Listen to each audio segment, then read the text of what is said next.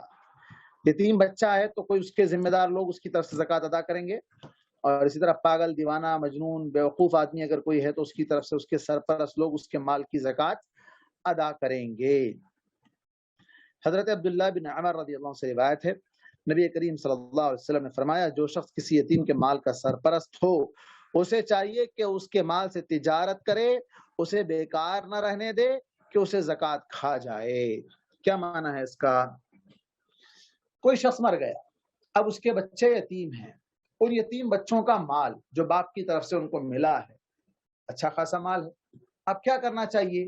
وہ مال نصاب کو پہنچ رہا ہے، نصاب کو پہنچ رہا ہے، اتنا مال ہے، اس مال کو انویسٹ کرنا چاہیے۔ حدیث کی کیا مراد ہے حدیث سے؟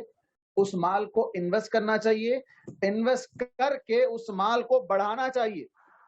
ایسا نہ ہو کہ وہ نصاب کو پہنچنے کی وجہ سے زکوٰۃ دیتے دیتے وہ مال ختم ہو جائے، نہیں، مال کو بڑھانا چاہیے، انویسٹ کر کے اس سے تجارت کر کے اس کو بڑھانا چاہیے۔ اس میں اگر اس نے کوئی اپنی محنت یا اپنا کچھ لگایا ہے تو وہ اپنا حصہ بھلے طریقے سے لے سکتا ہے۔ یہ تفصیل سورہ نساء کے اندر موجود ہے، وہاں آپ اس کو دیکھ سکتے ہیں، یتیموں کے مال سے تجارت وغیرہ، یہ سارے مسائل وہاں موجود ہیں۔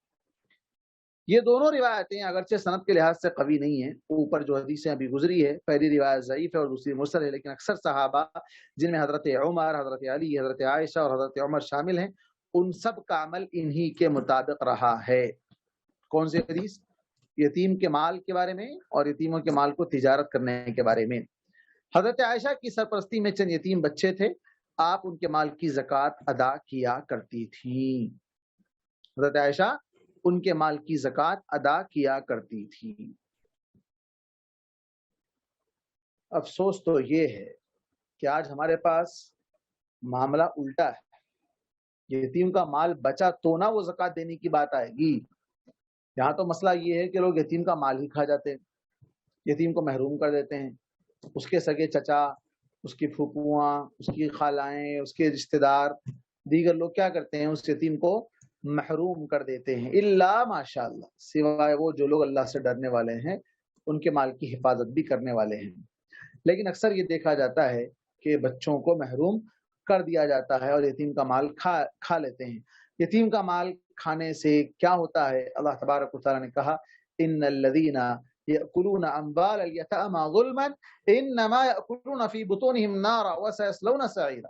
جو یتیم کا مال کھا جائیں وہ اپنے پیٹ میں جہنم کی آگ بھر رہے ہیں اور وہ جہنم میں داخل ہونے والے ہیں، وہ جہنم میں داخل ہونے والے ہیں۔ تو یتیم کے مال کو کھانے سے روکا گیا اور یتیم کی کفالت کرنے پر جنت کی خوشخبری دی گئی۔ نہ صرف جنت کی بلکہ جنت میں اللہ کے نبی صلی اللہ علیہ وسلم کے ساتھ میں رہنے کی خوشخبری سنائی گئی۔ تو یتیم جو ماں باپ کی شفقت سے، ماں باپ کے لاڑ و پیار سے، ماں باپ کی جو قربانیاں جو اس کے ساتھ ہوا کرتی تھی، ان تمام سے وہ محروم رہتا ہے۔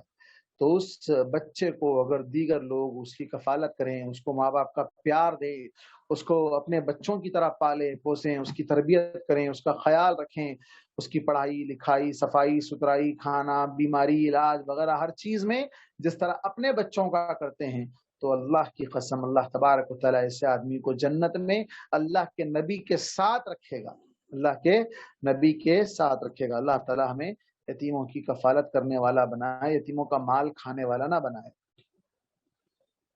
اس کے بعد مسئلہ ہے مقروض کی زکوٰۃ کا، لیکن وقت ناکافی ہے اس لیے میں یہاں پر روک رہا ہوں۔